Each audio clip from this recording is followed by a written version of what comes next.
अस्सलाम वालेकुम। सुबह सवेरे पाकिस्तान में बहुत खुशामदीद। मैं हूँ वैस मंगलवाला। खुदा का शुक्र है कि उसने हमें आज की सुबह देखना नसीब फरमाई। इस दुनिया में दो तरह की क़ुव्वतें होती हैं।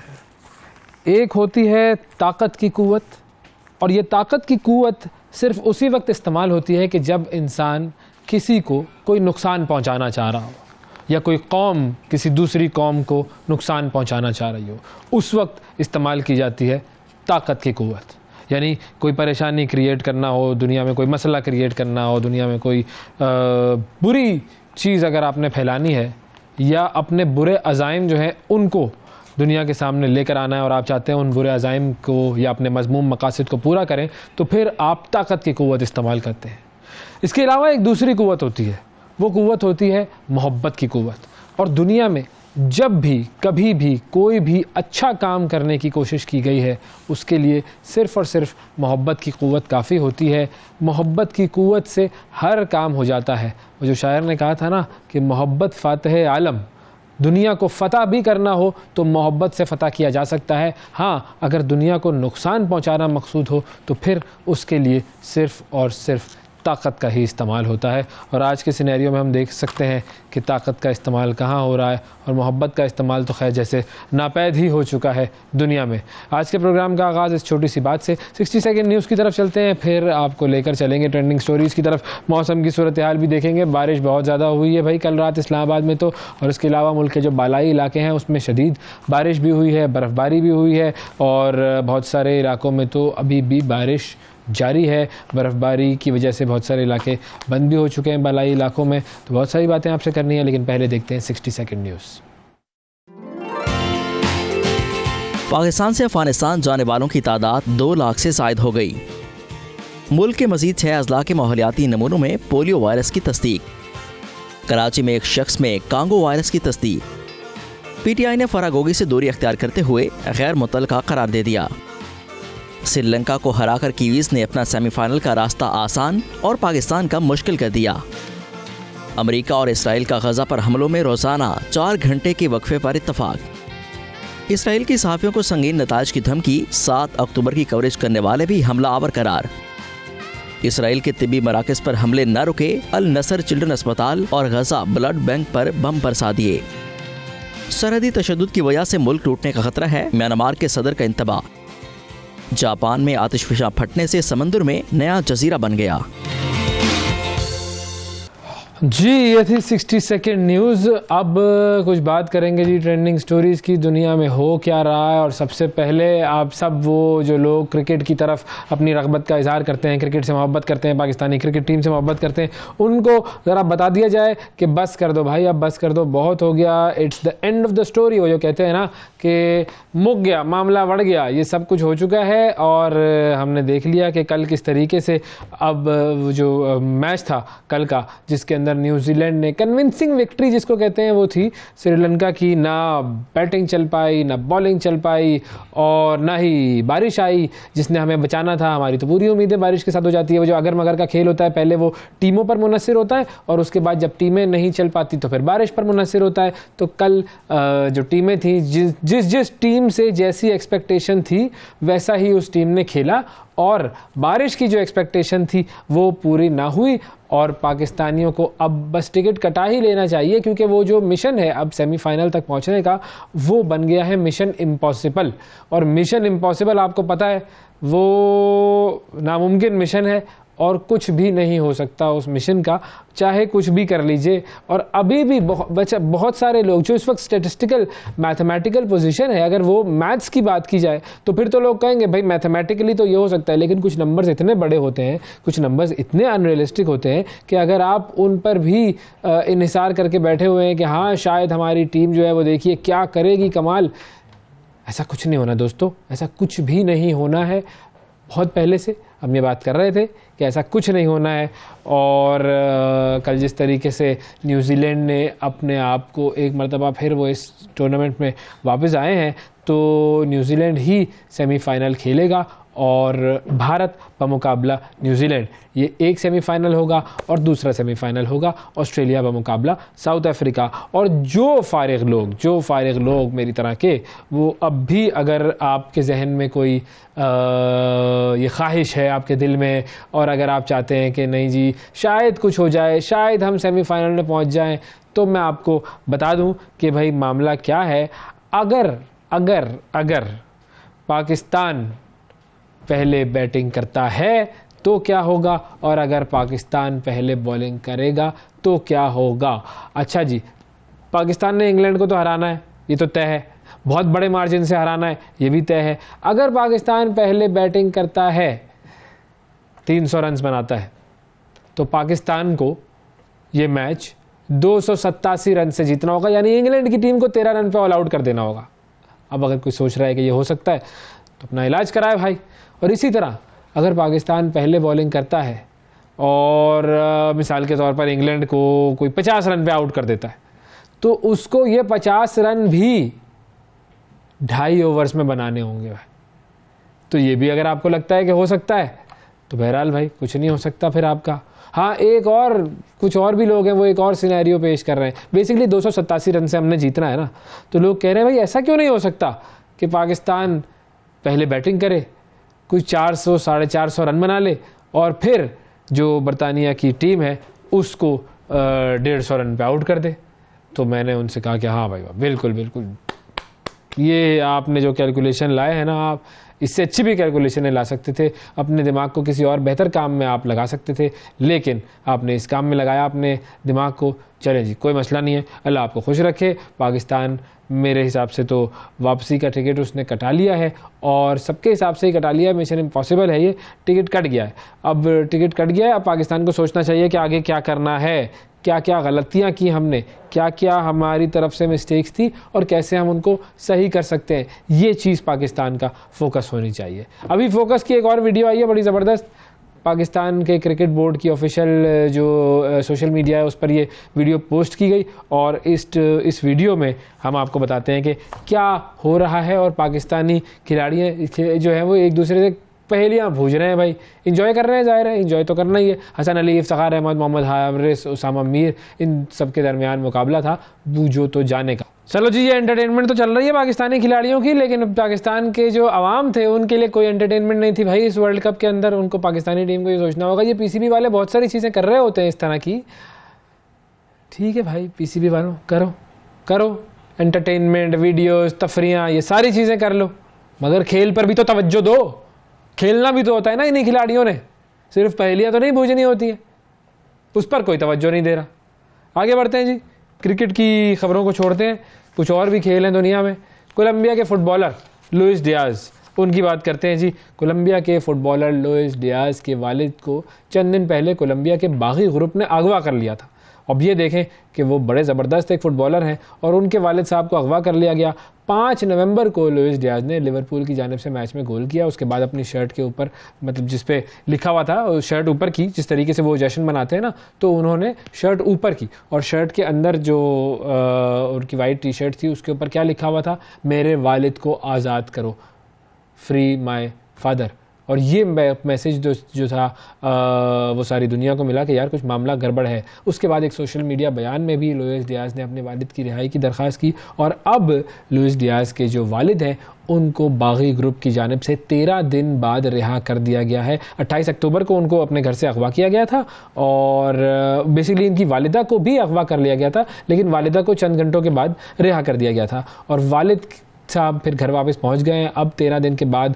और उनकी वापसी पर सब लोग अबदीदा हुए। लोगों ने लुइस डियाज की नाम की जो लिवरपूल की शर्ट पहनकर फुटबॉलर के वालिद का इस्तकबाल किया। अरे वाकई कितना बड़ा ये एक मसला हो जाता है कि ज़ाहिर है आपके घर का एक फ़र्द, और एक ज़ाहिर है अहम तरीन फ़र्द वालिद, वो अगवा हो जाए, और फिर आप मैच में भी किस जज्बात के साथ उस शख्स ने खेला होगा और गोल भी किया, अपने काम के साथ सिंसेरिटी उसकी देखें आपको नज़र आती है। और फिर उसके बाद अल्लाह का शुक्र है कि उसके वालिद को रिहा कर दिया गया। एक शख्स को तो चलो ये रिहा कर दिया गया, लेकिन एक खातून मॉडल को आज़ाद कर दिया गया। और वो आज़ाद किसने किया है? वो है जी एक इसराइली नवाज़ ब्रांड, जिसको आप कहते हैं ना, इसराइल के वो ब्रांड्स जो कि इसराइल की हिमायत करते हैं, वो ब्रांड्स जो कि बिल्कुल इसराइल को अपनी फंडिंग भी देते हैं, वो जो कि बिल्कुल ही किसी भी किस्म की गैरत और शर्म से आरी होते हैं। एक फ्रांसीसी ब्रांड है, उन्होंने बेला हदीद को फ़लस्तीनियों की हिमायत करने पर भारी कीमत उनसे ली है। और वो कीमत क्या है कि उन्हें अपने ब्रांड से उन्होंने अलग कर दिया है और बेला हदीद से मुआहिदा ख़त्म कर लिया गया है। और उस मुआहिदे को ख़त्म करके उस ब्रांड ने इसराइली मॉडल से मुआहिदा किया है। एक रिपोर्ट के मुताबिक बेला हदीद गुज़िश्ता कोई 7 साल से इस फ्रेंच फैशन ब्रांड की ब्रांड एम्बेसडर हैं, और उसके बाद उस ब्रांड ने इनसे ब्रांड एम्बेसडरशिप का जो कॉन्ट्रैक्ट था वो कैंसिल कर दिया। और वजह सिर्फ़ और सिर्फ ये थी कि इन्होंने फ़लस्तीन की हिमायत की थी, और उसकी जगह, बेला हदीद की जगह, इन्होंने इसराइली मॉडल माय तागर को बतौर ब्रांड एम्बेसडर मुंतखब कर लिया। और माय तागर जो है, उन्होंने अपने इंस्टाग्राम अकाउंट पर इस ब्रांड के लिए किया जाने वाला जो शूट है वो भी इन्होंने शेयर किया है। और अब इससे आपको अंदाज़ा होता है, अगर आप कभी इंटरनेट पर सर्च करें ना, तो आपको अंदाज़ा होगा कि कितने ब्रांड्स ऐसे हैं और कितनी कंपनीज़ ऐसी हैं और कितने बड़ी बड़ी कंपनीज़ के शेयर होल्डर्स ऐसे हैं कि जो कि सिर्फ़ और सिर्फ एक ही मकसद के तहत काम कर रहे हैं कि हम जो कमाएंगे उसका एक बड़ा हिस्सा हम इसराइल को देंगे। और यहाँ पर भी ये एक कंपनी जिसका नाम डायर है, डायर बहुत बड़ा मशहूर ब्रांड है, बेला हदीद उनकी ब्रांड एम्बेसडर थी, उन्होंने निकाल दिया। Freedom of choice, freedom of expression की कोई दुनिया नहीं है ये। उन्होंने कहा कि जी हमारी आइडियोलॉजी से आपकी आइडियोलॉजी मैच नहीं करती है, तो हम आपसे ये कॉन्ट्रैक्ट्स कैंसिल कर रहे हैं। लेकिन बेसिकली होता यह है कि जब कोई शख्स हक और सच की आवाज़ बुलंद करता है तो फिर उसके साथ इस तरह के मसाइल होते हैं।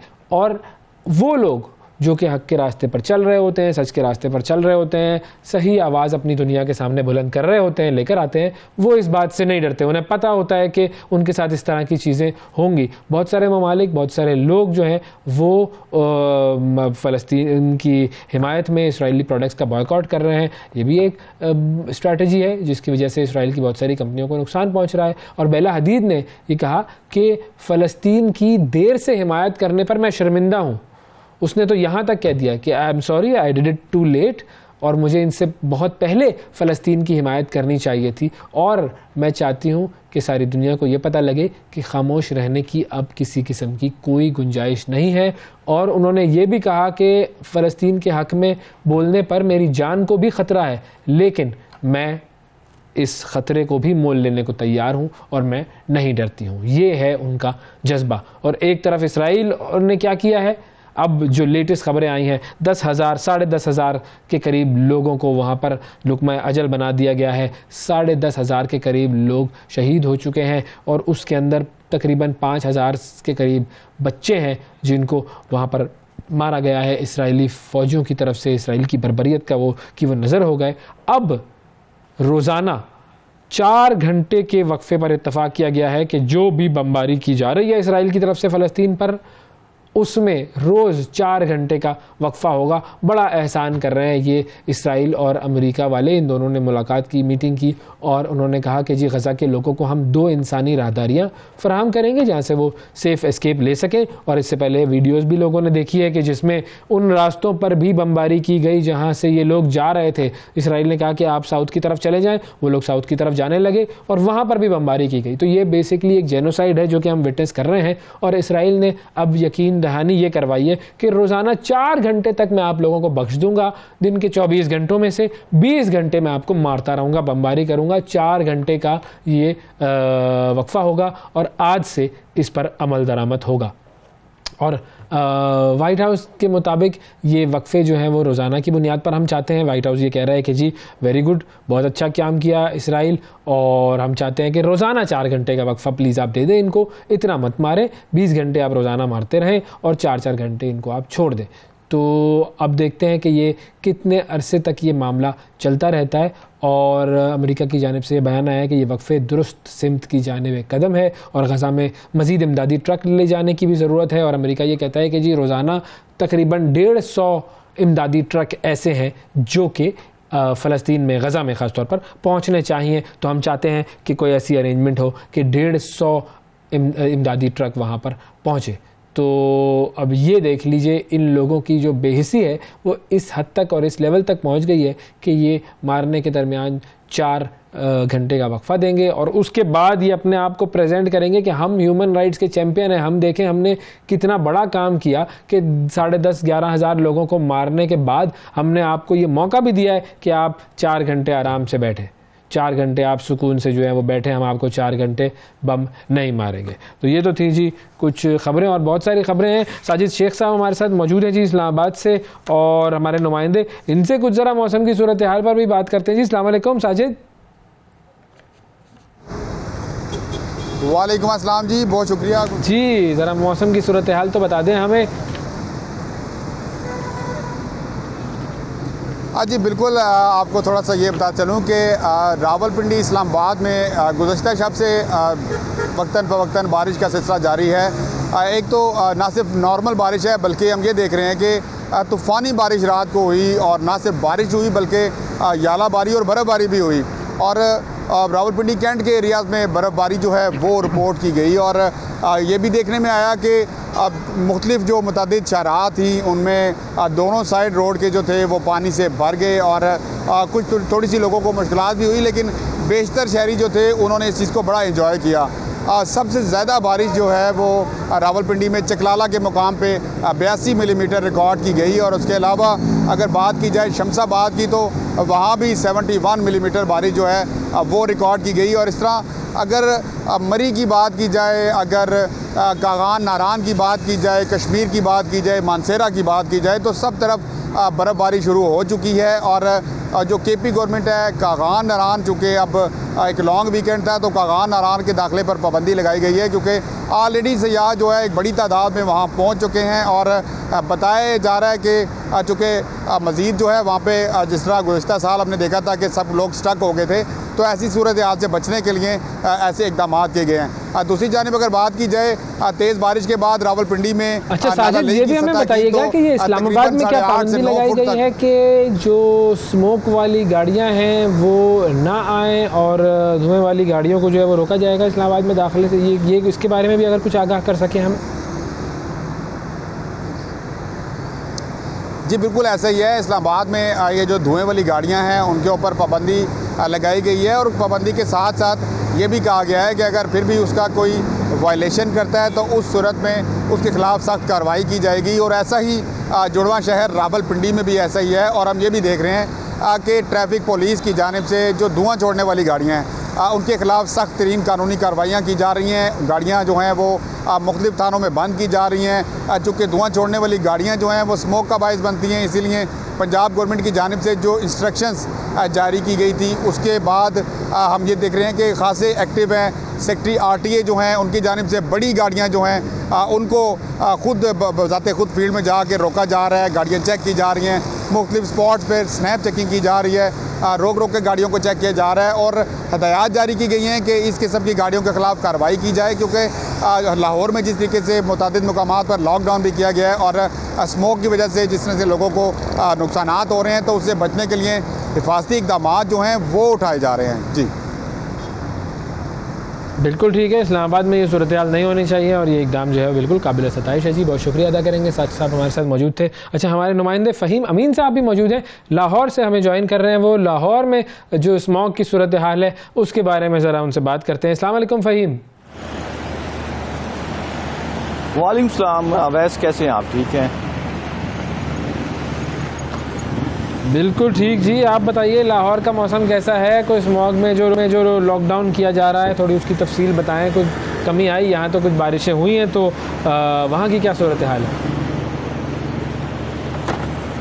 वैसे सबसे पहले तो ये कि लाहौरियों के लिए ये खुशखबरी है कि गुज़िश्ता 2 हफ्ते जो हैं उन्होंने शदीद स्मोग में गुजारे हैं और लाहौर का शुमार जो है वो दुनिया के आलूदा तरीन शहरों में हो रहा था, जिसकी वजह से पंजाब हुकूमत काफ़ी हरकत में आई और लाहौर की ज़िली इंतज़ामिया, कमिश्नर लाहौर ख़ासतौर पर मोहम्मद अली रंधावा जो थे वो भी काफ़ी मुतहरिक नज़र आए थे। और इस हवाले से 9 नवंबर की छुट्टी के साथ 10 नवंबर यानी कि जुमे की जो छुट्टी थी वो अजाफी दी गई थी ताकि जो स्मोग है उसके ऊपर कुछ कंट्रोल किया जा सके और लोगों को इसके असरात से बचाया जा सके। लेकिन आज सुबह तकरीबन 6 बजे से शुरू होने वाली बारिश जो है उसने ना सिर्फ सर्दी की शिद्दत में तो इजाफा किया ही है, वहीं स्मोग की शिद्दत जो है वो बहुत कम हो गई है, जो कि तकरीबन अब 150-160 एयर क्वालिटी इंडेक्स जो है वो रिकॉर्ड किया जा रहा है, क्योंकि गुज़िश्ता 2 रोज तक तो ये अक्सर 400 तक जो है वो ये पहुंच चुका था।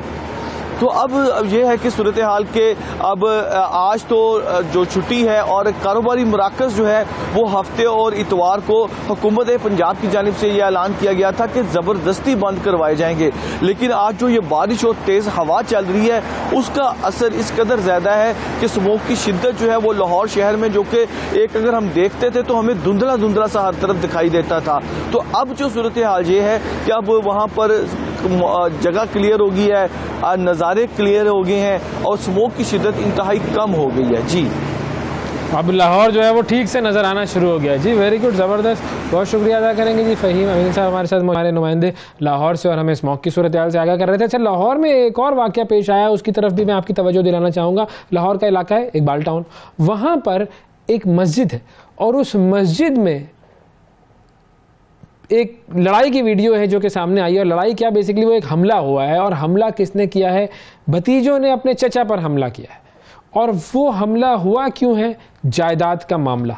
4 भाई, चारों भतीजे, मतलब इन्होंने अपने चचा को मारा पीटा, चचा का जो बेटा था उस पर भी हमला किया, दोनों बाप बेटे ज़ख्मी हुए और मस्जिद के तक़द्दुस का भी ख्याल नहीं रखा गया। ये वीडियो सोशल मीडिया पर वायरल है, उसमें देखा जा सकता है कि किस तरीके से मस्जिद की भी एक तरीके से बेहुरमती हो रही है और रिश्तों की भी बेहुरमती हो रही है। ये जो जायदाद का तनाज़ा होता है ना, ये आपको इस लेवल तक ले जाता है। अब मुझे नहीं पता इसमें कौन सही है कौन गलत है, लेकिन मारने वाला अगर मस्जिद में ये काम कर रहा है तो गलत कर रहा है, और अगर हथियाने वाला है जिसको दौलत में हिस्सा नहीं मिल रहा है तो जिसने हथियाया है गलत तरीके से वो हिस्सा, जाहिर है वो भी गलत काम कर रहा है। अल्लाह ताला हम सबको बचाए भाई। ये जिस तरह की सूरत हाल, कभी कभी इंसान के रिश्तों की इस तरीके से मामलात हो जाते हैं कि बस इंसान कहता है कि अब अल-अमान वल हफीज़, बस अल्लाह ताला हमें पनाह दे। अब जाहिर है जो इस वक्त गुर्बत का लेवल है, और अगर चलो इकोनॉमिक कंडीशन हमारी इतनी अच्छी नहीं भी है तो भी जिसका जो हक है वो उसे मिलना चाहिए। मुझे नहीं पता यहाँ पे मामला क्या था, लेकिन ओवरऑल दुनिया की इस वक्त सूरत हाल देखी जाए तो लोग कोई अच्छी कंडीशन में नहीं है। अब यूएई से खबर आई है, एक यूएई ने मुबैना तौर पर गैर हुनरमंद पाकिस्तानी जो है वो जो लेबर वीज़ा उनको मिलता था उसका इजरा मुअत्तल कर दिया है, और उससे खलीजी मुल्क में जो पाकिस्तानी तारिकीन वतन है उनका एक बहुत बड़ा हिस्सा बड़ी गैर यकीनी सूरत हाल का शिकार हो गया है। अब ये पाबंदी जो लगाई गई है ये पेशगी इत्तला नहीं थी, कोई वाज़ेह वजूहात इसकी भी सामने नहीं थी, उसके बगैर भाई ये पाबंदी लगा दी गई है।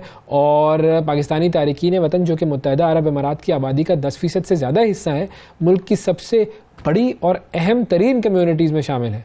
और पाकिस्तानी जो ओवरसीज़ एम्प्लॉयमेंट प्रमोटर्स एसोसिएशन है उन्होंने बड़ा इस पर तशवीश का इज़हार किया है, और उन्होंने कहा है कि जी मुत्तहिदा अरब अमारात में मुलाजमत के मौके तलाश करने वालों के लिए बड़ी बुरी खबर है ये।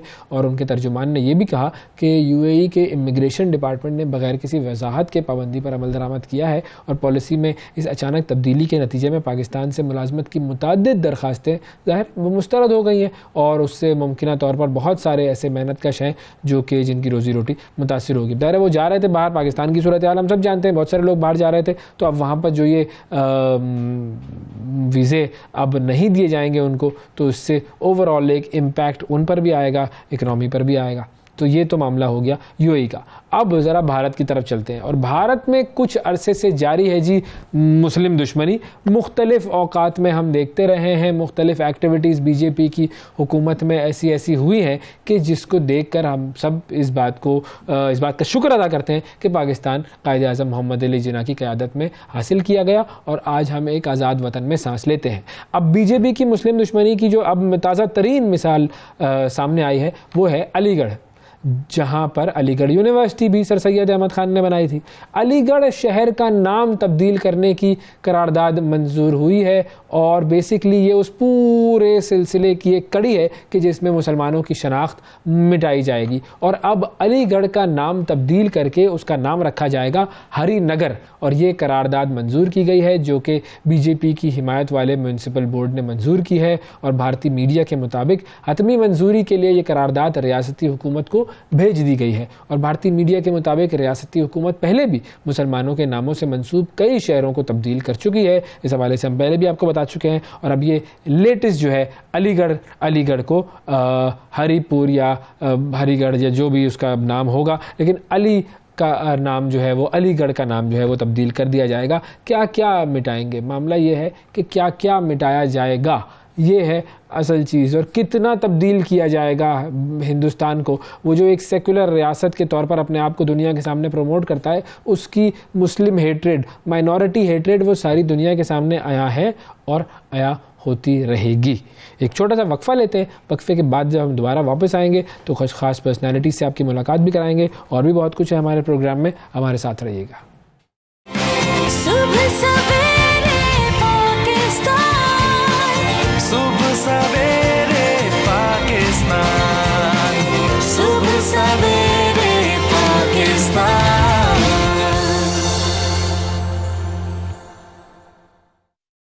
Welcome back. सुबह सवेरे पाकिस्तान में एक मरतबा फिर खुशामदीद।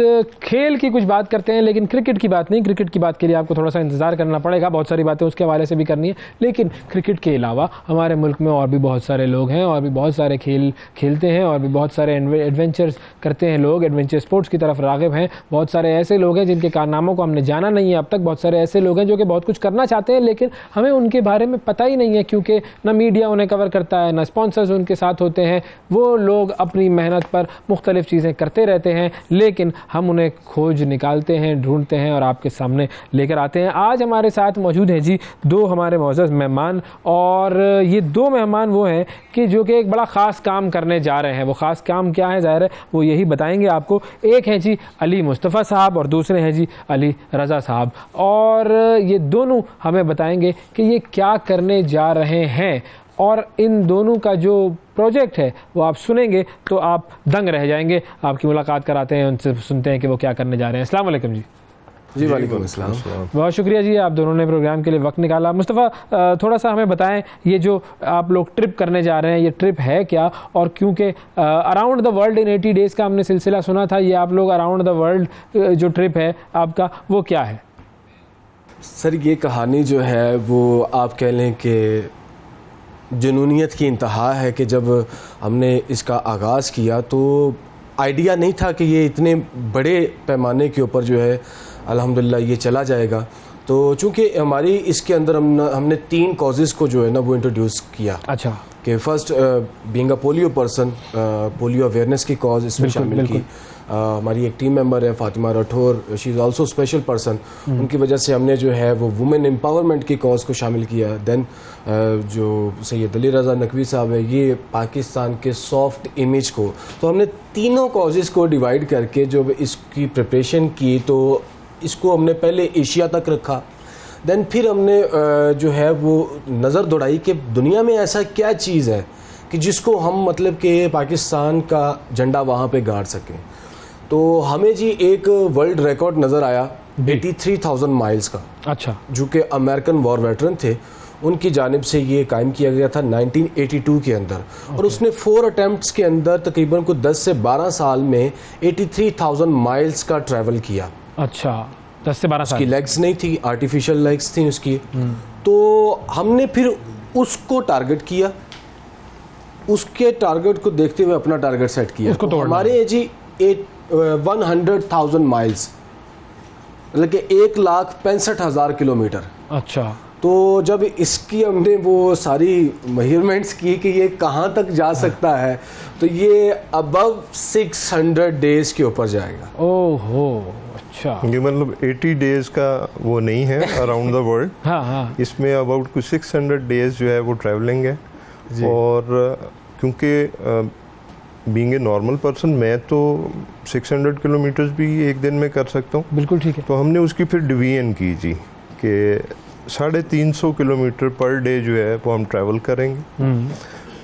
उसमें फिर हम इस पूरे डिस्टेंस को जो है वो 600 डेज के अंदर कवर कर देंगे। क्या बात है, यानी ये 3 लोग चक्कर लगाएंगे दुनिया के बहुत सारे ममालिक का। कोई तकरीबन 1,65,000 किलोमीटर का सफ़र होगा, 600 दिन का ये सफ़र होगा।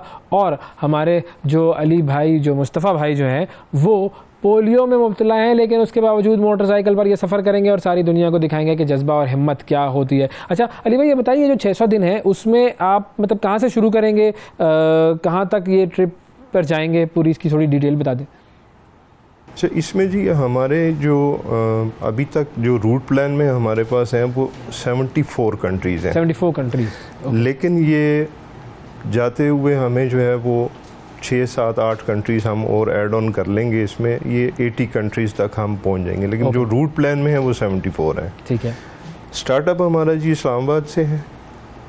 इस्लामाबाद से हम ताफ्तान बॉर्डर पे जाएंगे, ईरान बॉर्डर जो है, ईरान से इराक, इराक से यूएई से सऊदी अरब। अच्छा मुझे ये बताइए कि ये जो सफ़र आप लोग मोटरसाइकिल पर करेंगे, 75 ममालिक जाएंगे, 600 दिन तक आप लोग मोटरसाइकिल पर होंगे, तो इस तरह के सफ़र में मोटरसाइकिल पर अगर आप कर रहे हो तो क्या क्या नीड्स होती हैं? बेसिकली तो दिलगुर्दा ही चाहिए जी। और वो तो ज़रूरी फिर ये है कि जी इसमें जो हमारा जो पैशन है, वो पैशन ये है कि इस अटेम्प्ट को अगर हम लोग कर जाते हैं, और इंशाल्लाह हम इसको करेंगे इंशाल्लाह, तो इसमें 4 to 5 जो है वो वर्ल्ड रिकॉर्ड्स हैं, वो हम बीट करेंगे। तो वो पाकिस्तान के लिए अगर हम जैसे लोग कुछ कर सकें तो इससे बड़ी और क्या इंस्पिरेशन होगी, वो नहीं हो सकती। मैं ये रिकॉर्ड्स के हवाले से भी पूछूंगा, लेकिन मुस्तफ़ा बेसिकली मैं जो समझना चाह रहा हूँ वो ये कि मुस्तफ़ा आपको जो है वो पोलियो की वजह से आपकी जो मोबिलिटी है वो थोड़ी सी कम है। अच्छा, आपके पास ये फिर ये बैसाखियाँ भी होती हैं, और अब आपकी जो मूवमेंट है रिस्ट्रिक्टेड होने की वजह से आपकी क्या क्या स्पेशल नीड्स होती हैं? जब आप बाइक पर इतना लंबा सफ़र करते हैं तो आपकी क्या ज़रूरियात होती हैं?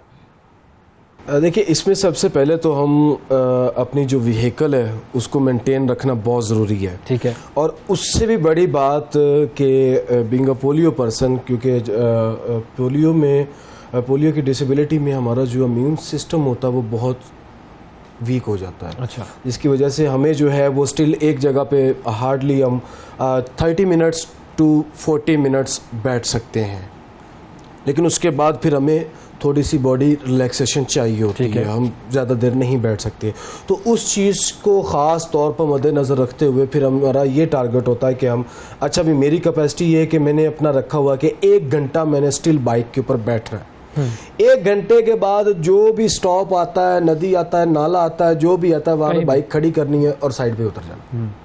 10 से 15 मिनट उतर के लेग्स को, बॉडी को रिलैक्स करना है, ख़ुद को स्टेबलाइज करके देन फिर आगे जो है वो उसको करना। तो अपनी आपकी कंडीशन को भी हमने मद्देनज़र रखते हुए ख़ुद की भी प्रिपरेशन इस सेंस में करनी है कि हमें, क्योंकि ये एक बहुत लॉन्ग जर्नी है जी, और हमें नहीं आइडिया कि हमने क्या क्या मुश्किलात को फेस करना है। लेकिन अभी हमारी जो, जिस तरीके से अली भाई ने आपको बताया है कि हमारी प्रिपरेशन ही 200 किलोमीटर तो हमारा चल रहा है, लेकिन हम बाज़ दफ़ा इस तरह होता है कि सख्त गर्मी थी जब इसकी प्रिपरेशन कर रहे थे, तो एसी, पंखा सब कुछ बंद, के फुल गर्मी हो और हम उसमें कितना मतलब कि बर्दाश्त कर सकते हैं उसको। अभी सर्दी आएगी, सर्दी को भी हम जज करेंगे कि हम ज़्यादा से ज़्यादा कितना टेम्परेचर जो है हमारी बॉडी बर्दाश्त कर सकती है, देन उसके अकॉर्डिंगली फिर उसकी हम प्रिपरेशन करेंगे। तो इसी तरीके से इक्विपमेंट बहुत ज़्यादा ज़रूरी है। सेफ्टी हमारी जो है, सेफ्टी किट्स हो गया, हेलमेट्स ऐसे हों, फिर मतलब कि और बहुत सारी चीज़ें इसमें आ जाती हैं जिसको लगे हुए हैं। सही। अच्छा, इन तमाम ममालिक के जो 75-80 ममालिक जो आप जाएंगे, इन सब के वीज़े जो है वो कैसे मिलते? प्रोसेसिंग उसकी जारी है जी। अच्छा। इसमें मैं on behalf of your channel मैं ये कहूँगा जी कि मिनिस्ट्री ऑफ फॉरेन अफेयर्स ने आउट ऑफ द वे जाके हमें सपोर्ट किया है, और वो that is a remarkable effort. हमें जी 72 कंट्रीज़ के लिए मिनिस्ट्री ऑफ फॉरेन अफेयर्स ने बाकायदा लेटर्स इशू किए हैं जो एम्बेसीज़ को किए हैं, जिसकी वजह से वो हमारे लिए काफ़ी जो है प्रोसेसिंग वो काफ़ी कन्वीनियंट हो गई है जी। और कुछ जो है वो अभी हमारी कल बात चल रही थी, कुछ वीज़ों के ऊपर जो है वो हमें बाकायदा जो हमारे मिशंस हैं, जो हमारी एम्बेसीज़ हैं जिन कंट्रीज़ में, वो हमें सपोर्ट कर रही हैं जी बहुत ज़्यादा। और ख़ुसूसी तौर पे जी चेयरमैन सेनेट मुशाहिद हुसैन सैयद साहब, बिलावल साहब और बहुत सारे ऐसे लोग हैं कि जिन्होंने इस कॉज में हमें इस कदर सपोर्ट किया है कि अगर हम जितना उनका शुक्रिया अदा करना चाहें तब भी नहीं हम कर पाएंगे, इस हद तक हमें सपोर्ट है जी। सही। अच्छा, अब जब आप इतना लंबा ट्रैवल कर रहे होते हैं और इतने सारे ममालिक जा रहे होते हैं और ख़ास तौर पर बाइक पर जा रहे हैं, तो इश्यूज़ क्या क्या आ सकते हैं, प्रीएम्प्ट कर सकते हैं हम ना, कि फॉर एग्जांपल आप जाएंगे कि किसी जगह पर लैंग्वेज का मसला हो सकता है, फिर आप यूँ कहेंगे कि रास्ते नेविगेशन का मसला हो सकता है, और क्या क्या इश्यूज़ आ सकते हैं? उसमें जो नेविगेशन सिस्टम है जी वो हमारे पास अवेलेबल है। लैंग्वेज बैरियर जो है वो ऑलमोस्ट जो है पूरी दुनिया इंग्लिश बोलती है, इंग्लिश नहीं बोलती तो वो आपको फिर इशारों की ज़ुबान तो है ही है उस पर तो हम चल ही जाएंगे। अभी रिसेंटली मुझे इत्तेफाक हुआ एक अरब कंट्री में जाने का, तो वहाँ पे ना मुझे उनकी समझ आ रही थी ना उनको मेरी समझ आ रही थी, फिर हमने जो है ना वो इशारों की लैंग्वेज यूज़ की। सही। और वो फिर मैं पूरा मुल्क फिर के वापस आ गया। ज़बरदस्त। अच्छा मुस्तफ़ा, आपने इससे पहले बाइक पर जो टूर्स किए हैं उनके बारे में भी ज़रा बताइए।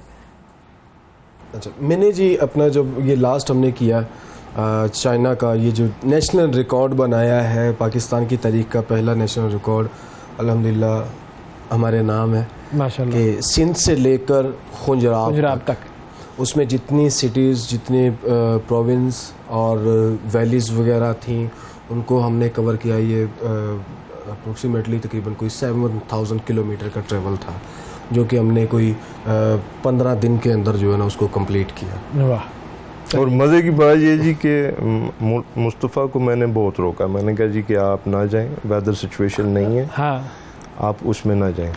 इसने कहा नहीं, मैंने अली भाई मैंने जाना ही जाना है, कि चलें फिर जाएं आप।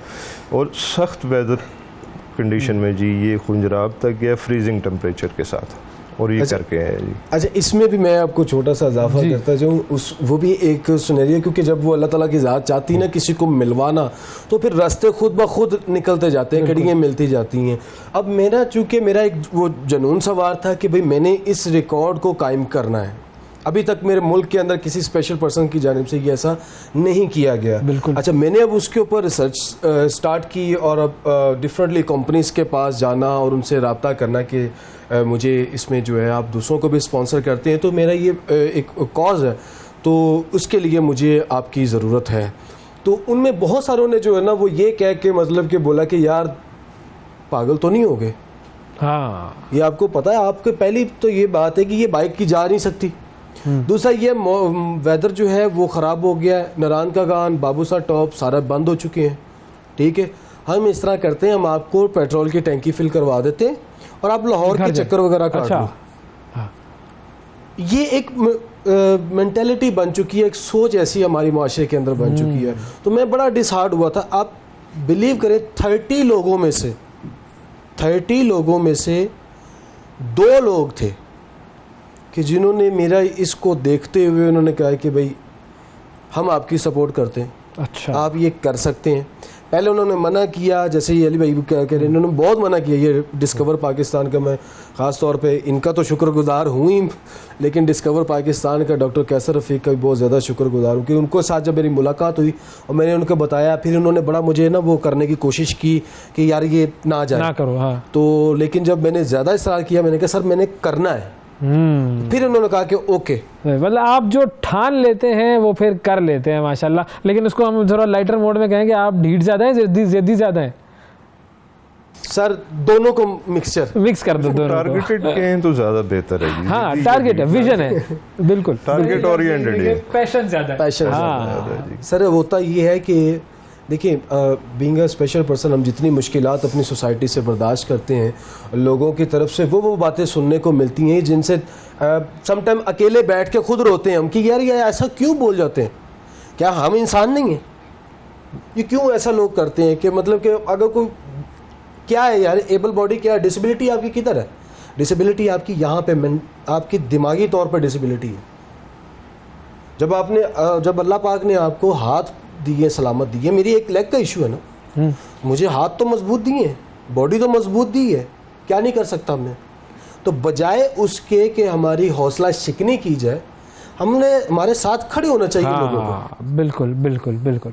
अच्छा ये बताएं अली भाई कि इस पूरे सिनेरियो में जो आपका सफ़र होगा 75 से 80 ममालिक का, इसमें 4-5 रिकॉर्ड्स भी बनने हैं जो आपने बताया, वो कौन से रिकॉर्ड्स होंगे? लेकिन जी एक तो फर्स्ट रिकॉर्ड जो है वो तो 83,000 माइल का रिकॉर्ड है, वो 4 अटैम्प्ट्स में है, हम उसको सिंगल अटैम्प्ट में ब्रेक कर रहे हैं। वो 12 साल में बना था, 1982 में स्टार्ट किया था उस बंदे ने, डेव बार बंदे का नाम था, उसने स्टार्ट किया था, अमेरिकन वॉर वेटरन है। 94 में जाके उसने उसको 4 पोर्शंस में वो कंप्लीट किया। एक तो वो है। हमारा 100,000 माइल का रिकॉर्ड है, ये हमारा हो जाएगा। फर्स्ट पोलियो पर्सन एवर, बिल्कुल, जो अराउंड द वर्ल्ड जाएगा। पहली पाकिस्तानी खातून, और वो भी स्पेशल पर्सन, बिल्कुल जो बाइक के ऊपर पूरी दुनिया घूमेगी। तीसरा रिकॉर्ड। चौथा रिकॉर्ड हम इसको शॉर्ट टाइम में पूरा कर लेंगे। पांचवा रिकॉर्ड अगर कोई कंसिडर कर ले तो 53 इयर्स का बंदा पाकिस्तानी मोटरसाइकिल पे पूरी दुनिया घूमेगा। अरे देखें, लेकिन 53 कुछ भी नहीं है। ये जो काम आप लोग कर रहे हैं इसमें तो दिल आप लोगों का और जो जज्बा है वो बड़ा ज़बरदस्त है, और वही मैटर करता है। अच्छा मुस्तफा भाई, अब ये जो पूरा टूर होगा 600 दिन तक आप लोग ट्रैवल कर रहे होंगे, तो इसमें पैसे भी तो खर्च होते हैं ना भाई? इसमें टोटल कितना खर्चा आएगा और वो पूरा कैसे होगा? सर, इसकी जो हमने बजटिंग की थी, इसका जो हमने ओवरऑल सारा कुछ निकाला था, वो था तकरीबन कोई 2 लाख डॉलर। अच्छा। उसमें काफ़ी लोगों के साथ हमारे मीटअप्स हुए, मीटिंग्स हुई। कुछ ने मतलब कि जो आमादगी ज़ाहिर, क्योंकि आपको पता है सिचुएशन पाकिस्तान की क्या है कि, और सबसे बड़ा जो लोगों को हैरत होती थी वो इस बात के ऊपर हो रही है कि इतने वीज़ाज, इज इट पॉसिबल कि आपके ग्रीन पासपोर्ट के ऊपर लग जाएंगे? कोई आपको अप्रूवल देगा? तो बस उसी को लेकर के हमें भी थोड़ा था। लेकिन मैं एक और सेकंड करना चाहूँगा कि अगर ये, और हम ये पाकिस्तान के पहले लोग हैं कि जिनको इतने वीज़ाज जारी हो रहे हैं। वाह। अभी तक आज तक ग्रीन पासपोर्ट के ऊपर, क्या दूसरे पासपोर्ट्स के ऊपर भी जो है ना, कोई नहीं इतना जा सका कंट्रीज़ के अंदर। तो ये हमारा थोड़ा सा था कि अगर उनकी तरफ से कि आप पहले वीज़ाज़ लगवाएं, आपके वीज़ाज़ लग जाएंगे तो हम आपको स्पॉन्सरशिप में, अब आपको जितना भी हो सकता हम आपके साथ चलेंगे। अब उसमें काफ़ी ज़्यादा, लेकिन बात फिर वही आ जाती है जिस आपसे पहले बात हुई थी कि बहुत सारी कुछ तलखियाँ भी हो जाती हैं। तलखी इस सेंस में मैं कहूँगा कि मैंने अपनी करियर के अंदर ये चीज़ देखी है, प्रैक्टिकली देखा है कि अगर कोई नॉर्मल पर्सन है ना, मैं किसी की दिल आज़ारी नहीं करता है, मैं जस्ट एक आम बात करूँगा कि अगर कोई एबल बॉडी है और वो मतलब कि कुछ नेशनल लेवल के ऊपर करता है, और अगर उसकी बैक स्ट्रांग है, तो बड़े बड़े ब्रांड्स और कंपनीज और डिपार्टमेंट्स उसको खुद इनवाइट करेंगे कि आ जाओ। हाँ बिल्कुल, कि हम आपको करते हैं जी। मेरे बहुत सारे दोस्त हैं इस चीज़ में हैं, लेकिन आज तक मैंने देखा कि जब कोई स्पेशल पर्सन स्टेप लेता है, मैं शायद बताता चलूं, I am a 20 time unbeatable national weight lifting champion of Pakistan, 3 time paralympic gold medalist, president prime minister awards है मेरे पास। बट इसके बावजूद अगर मैं किसी को ये चीज़ कहूँ कि मतलब कि वो करे, तो वो उस चीज़ को कंसीडर ही नहीं करता। वो कहता जी आप हमें क्या बेनिफिट दे सकते हैं, आपकी ना कोई वर्थ है, आपका ना मतलब के है। ये हमने फेस किया है। अच्छा। हमने जितना मतलब के लोगों के पास गए हैं, आप यहाँ से अंदाज़ा कर लीजिएगा, मुझे कोई आर नहीं है।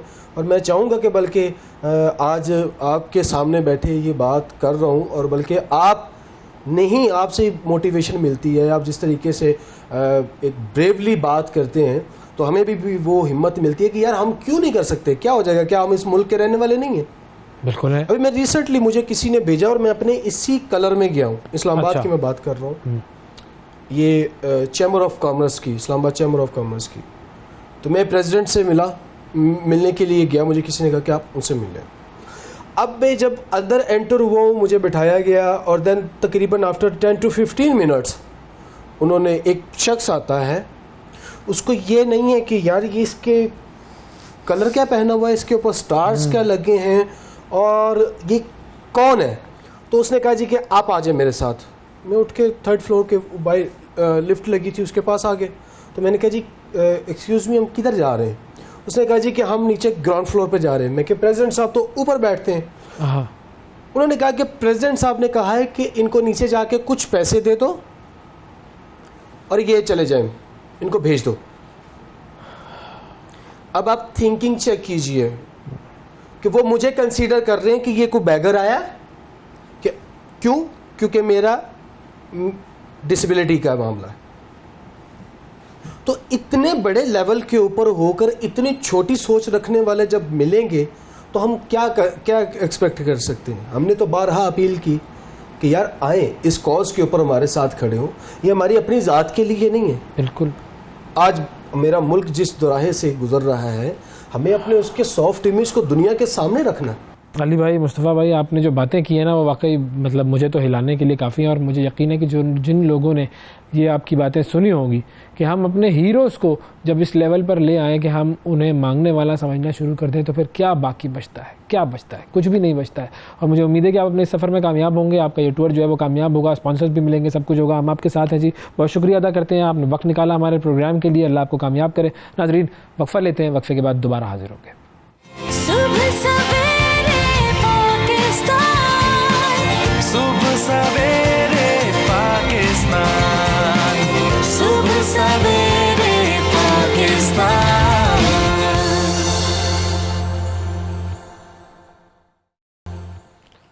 वेलकम बैक जी। क्रिकेट के मामलात पर अब बात करते हैं और सारी दुनिया को एक मरतबा फिर बता दें कि वर्ल्ड कप में पाकिस्तान का जो सफ़र था वो तमाम हो चुका है। और अब भी अगर आपके जहन में कहीं ये खाम ख्याली है या कहीं पर भी ये ख्वाहिश मौजूद है कि अब भी शायद पाकिस्तान सेमीफाइनल में पहुंच जाए, तो खुदारा ऐसा नहीं होना, ऐसा नहीं होगा। आप लोग बस भूल जाएं और अपने अपने जो दीगर ज़रूरी काम है वो कर लें। बिल्कुल। और इसी हवाले से हम बात करेंगे। इसके अलावा भी एक और मामला है और वो है पीसीबी में जो मामले चल रहे हैं और इंज़िमामुल हक साहब का इस्तीफ़ा पीसीबी ने मंजूर कर लिया है। तहकीकात जारी हैं, इन पर भी बात करेंगे। हमारे साथ मौजूद हैं जी सीनियर स्पोर्ट्स जर्नलिस्ट और एनालिस्ट जनाब डॉक्टर नोमान नियाज़ साहब। अस्सलाम वालेकुम। वालेकुम सलाम अवैस, हाउ आर यू, कैसे हैं आप? बिल्कुल ठीक सर, ज़बरदस्त। कल तो सर ना बारिश हुई, ना श्रीलंका ने अपना कोई हमारी इज्जत बचाने की कोशिश की और ना न्यूजीलैंड ने हमारा ख्याल किया। सभी तरफ से धो डाला हमें तो। अवैस, ये जो आपने बात की ना, let us B very honest now यार, ये मॉडर्न स्पोर्ट्स जो है ना, अब जो मॉडर्न क्रिकेट है, ये वो एमेच्योर रिक्रिएशन स्पोर्ट नहीं रह गया हुआ। ये टोटल एक इंडस्ट्री है और इसमें बहुत सारी चीज़ें इंटीग्रेट होती हैं, चाहे वो रियल टाइम डेटाज हैं, चाहे वो जो भी है, बहुत कुछ अब हो चुका है। इसमें ब्रॉडकास्टिंग है और एक स्पेशलाइज्ड फील्ड्स हैं। हम लोग बिल्कुल एमेच्योर्स की तरह इसको अब भी फॉलो करने की कोशिश कर रहे हैं और लार्जली हम अपनी क्रिकेट इसलिए रन कर रहे हैं। और अभी तक हमने कोशिश पूरी की थी कि हॉकी और स्क्वॉश तक पहुंच जाएं, लेकिन हम इसलिए नहीं पहुंच पाए कि आईसीसी से हमें एक हेल्दी एनुअल जो है ग्रांट आती है, जो हमारी 34-35 या 38 मिलियन डॉलर बनता है जो भी। तो उसकी वजह से अभी हमारे पास पैसे हैं ज़ाया करने को, लेकिन ना मेथड है, ना अप्रोच है, ना दिल हमारा करता है, ना इंटेंट है, और हम रेलेवेंट अब रहे ही नहीं मॉडर्न और इंटरनेशनल क्रिकेट के साथ।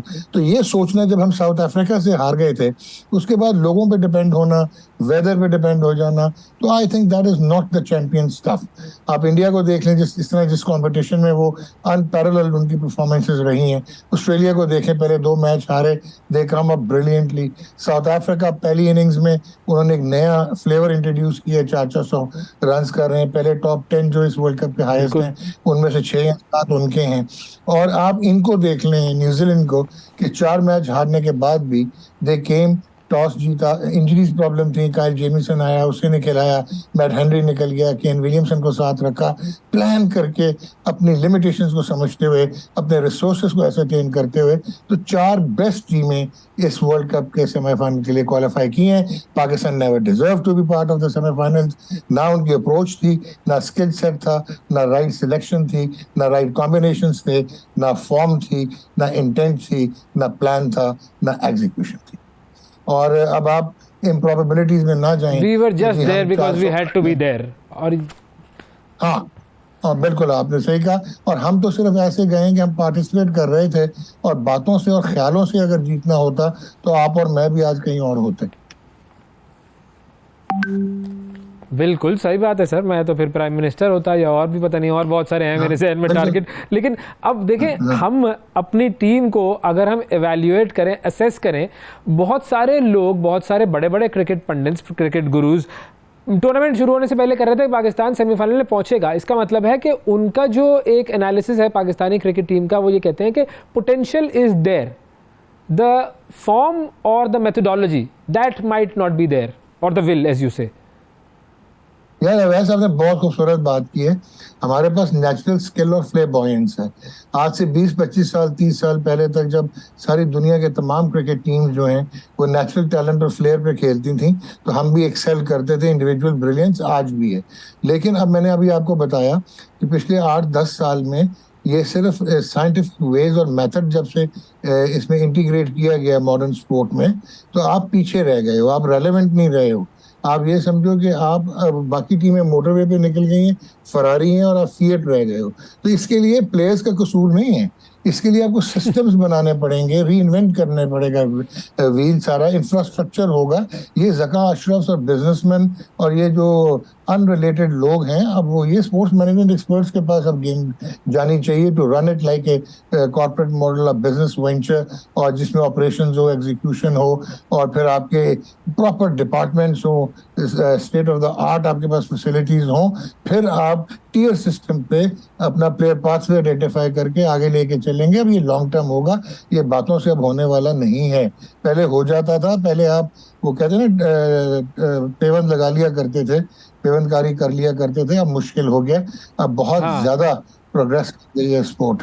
तो ये अब आप पॉलिटिकल अपॉइंटमेंट से नहीं ये करवा सकेंगे अच्छा इंडस्ट्री को रन। हाँ, यू नीड प्रोफेशनल्स। अच्छा अब देखें होगा क्या, अब पाकिस्तान की टीम वापस आएगी, ब्लेम गेम शुरू हो जाएगा, जो जाहिर है अभी भी शुरू हो गया है और नज़र आ भी रहा है, जो मामला चल रहे हैं पीसीबी के। एक्चुअल ब्लेम वो किसके ऊपर आता है? यार एक्चुअल ब्लेम आता है आपका पाकिस्तान क्रिकेट बोर्ड को, जो रन करता है, जो अपॉइंटिंग अथॉरिटीज़ हैं, और जिन्होंने प्लानिंग, ये एडहॉकिज्म है पिछले 1 साल से, तो आपका बोर्ड एग्जिस्ट ही नहीं कर रहा।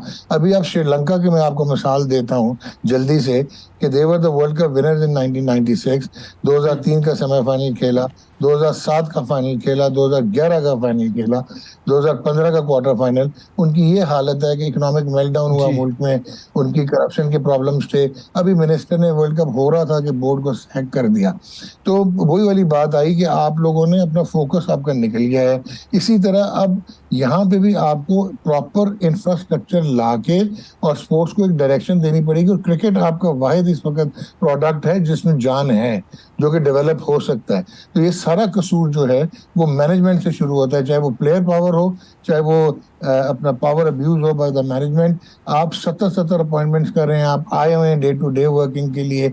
आपका जो मैंडेट है बोर्ड ऑफ गवर्नर्स का बनाना, आपका जो मैंडेट है वो चेयरमैन के इलेक्शंस करवाना, वो आप करवा नहीं रहे हैं। तो ये जो ओवरसाइट्स हैं, ये आप क्या कॉन्फिडेंस देंगी आपके स्टॉक को, आपके स्टेक होल्डर्स को, जब आवे का आवा बिगड़ा हुआ है। जब एक फ्रूट काटने वाला जो है वो अगर एक आप उसको कहेंगे कि क्रिकेट को मार्केट करो, तो it is not going to work that way. तो ये बहुत डीप प्रॉब्लम है।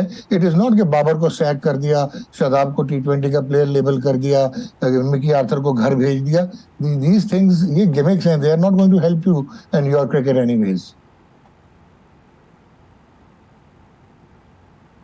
हाँ, एक लॉन्ग टर्म स्ट्रैटेजी हमारे पास होनी चाहिए। अच्छा, अब जो मामला इंजमामुल हक साहब के साथ हो रहे हैं, उनका इस्तीफ़ा मंजूर कर लिया गया है और पीसीबी कहता है कि जी उन्होंने कवानीन की खिलाफ वर्जी की है। बोर्ड के हवाले से, पीसीबी के हवाले से उन्होंने बयानात दिए मीडिया पे आके, जो कि वो चूँकि कॉन्ट्रैक्ट में है तो वो नहीं कर सकते। ये मामला आप किधर जाता हुआ देख रहे हैं? यार अवैस बहुत अच्छा क्वेश्चन पूछा।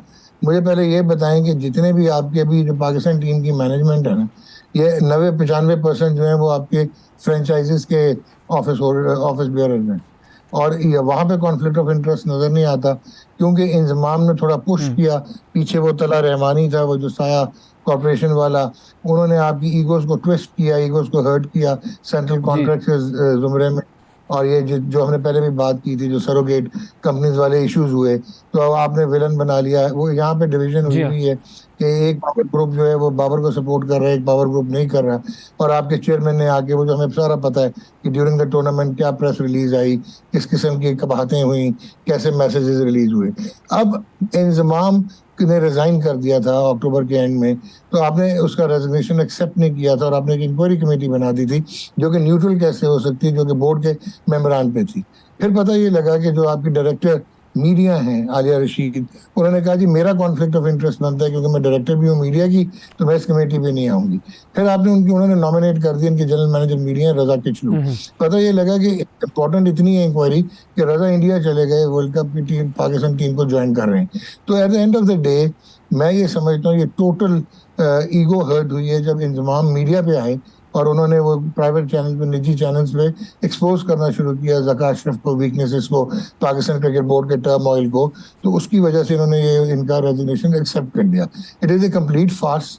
और यहाँ पे भी कोई, अगर आप जब डीप जाएंगे तो ये ईगोज की लड़ाई निकलेगी, नजरियात का टकराव निकलेगा, और इसमें कोई आपको सीरियस कॉन्फ्लिक्ट ऑफ इंटरेस्ट नजर आएगा नहीं। तो ये अनफॉर्चुनेट है कि पर्सनैलिटी ओरिएंटेड ये सिर्फ हम फोकस शिफ्ट करने की कोशिश कर रहे हैं, क्योंकि अभी आपको पेशेवराई तो मिलने वाली है नहीं, सेमीफाइनल के लिए आपने क्वालिफाई किया नहीं, और आप इतनी बड़ी बड़ी बातें करते रहे, वर्किंग के लिए आप एक्सटेंशन पे बैठे हुए हैं, जो आप करवाना है वो आप करवा नहीं पा रहे, आप इलेक्शंस तो करवा नहीं पा रहे, चेयरमैन इलेक्ट तो करवा नहीं पा रहे। So at the end of the day Inzamam को बहुत, मैं देखें, I am not going to play a devil's advocate, Inzamam की अपनी कबाहतें जरूर होंगी।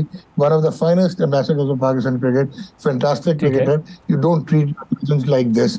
इस तरह रोल मॉडल फिर नहीं बनते, इस तरह फिर आप मुनहरफ करते हैं बाकी जो यंगस्टर्स हैं जिन्होंने आना है, वो फिर डिसएसोसिएट होते हैं अगर आप इस किस्म की हरकतें करेंगे। ये पर्सनल रीजंस हैं, पर्सनल लड़ाई है, and both are trying to wash dirty linen out there in the public.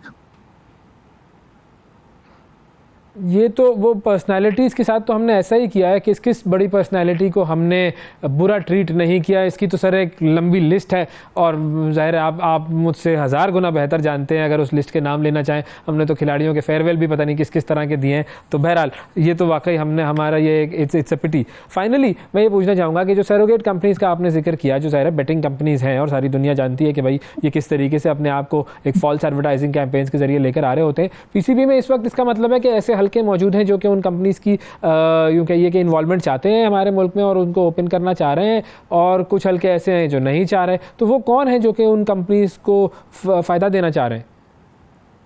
देखिए, बहुत सारों के पर्सनल और वेस्टेड इंटरेस्ट हैं जो पाकिस्तान क्रिकेट बोर्ड में, to be very honest, cut for role लोग तो हैं नहीं। और ये मैंने अभी आपको कहा कि सारे इंटरलिंक्ड है। जब से पाकिस्तान सुपर लीग आई, जब से हमारे थोड़े से तो ब्रॉडकास्टर्स हैं स्पोर्ट्स के पाकिस्तान के आउटले पे, तो इन लोगों को फाइनेंशियल अट्रैक्शंस तो नजर आई। तो ये जो सरोगेट कंपनीज थी, जब तक ये चल रही थी, जब तक हुकूमत पाकिस्तान ने एक बेहतरीन डिसीजन नहीं लिया था इनको बंद करने का, तो उस वक्त तक ये सारे जो हैं इनके वो क्या कहते होते हैं, अब तमाम उंगलियां और सर घी सब कुछ कढ़ाई में था। सो इन स्टेक होल्डर्स को डेंट तो लगा है। सब कढ़ाई और में, ये पीसीबी में, जो पीसीबी में काम करें या वो फ्रेंचाइजीज के साथ मुंसलिक हों या ब्रॉडकास्टर्स के साथ मुंसलिक हों, तो ये सारों के अपने कॉमन इंटरेस्ट्स हैं। तो उसकी वजह से ये जो अभी आप मोहम्मद रिजवान और बाबर आजम जो हैं, ये इतने विलन क्यों बन गए थे ड्यूरिंग द वर्ल्ड कप? क्योंकि दोनों ने मना कर दिया था कि वो सरोगेट लोगोज नहीं लगाएंगे। रिजवान ने मुल्तान सुल्तान के लिए मना कर दिया था, बाबर ने कर दिया था। तो उसके बाद ये जो प्रॉब्लम्स हैं वो शुरू हुई, और फिर ये जब बैन हुआ तो बहुत सारे लोग ये समझ रहे हैं शायद रिजवान का और बाबर का रोल है, because obviously they are rolling superstar, कि उन लोगों ने पावर कॉल्ड्रंस में कंट्रोल करके और ये बैन करवाया, जिसका बहुत नुकसान हुआ है। चाहे वो पीसीबी की एडवर्टाइजिंग थी, पीसीबी की ये ब्रांड्स थे, टाइटल स्पॉन्सर्स थे, जहाँ जहाँ वो इंटीग्रेट हुई नहीं थी कंपनीज। इसी तरह बहुत सारे आपके प्राइवेट चैनल्स थे, और आपकी इवन फ्रेंचाइजेस, किट्स, उनके जो है लोगोस वगैरह, title sponsors. So I think ये मफादात जो हैं ये फाइनेंशियल मफादात हैं, और there are certain groups wheels into wheels working with in the power quadrants, the cricketing power quadrants. Thank you ji, बहुत शुक्रिया अदा करेंगे जी। डॉक्टर नुमान नियाज़ साहब हमारे साथ मौजूद थे, क्रिकेट के हवाले से हो रही थी। वक्फा लेते हैं, वक्फे के बाद मिलते हैं। सुबह सवेरे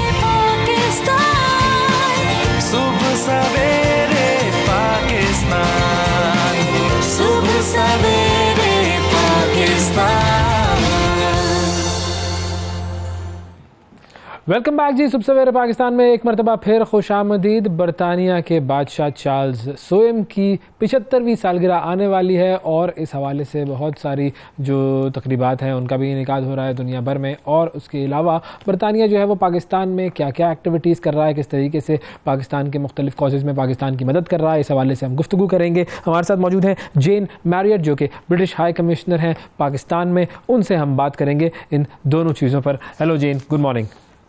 Good morning. Thanks so much for having me on the show. Thank you for coming, and it's wonderful to have you in the studio. First of all, let's start with the birthday discussion, the 75th birthday of King Charles. So it's King Charles' 75th birthday. So every year it's the equivalent of a national day, effectively. So we call it the King's Birthday Party, the KBP. We have this weird tradition in the UK where you have the actual birthday of the monarch and then the sort of pretend birthday of the monarch, as it were.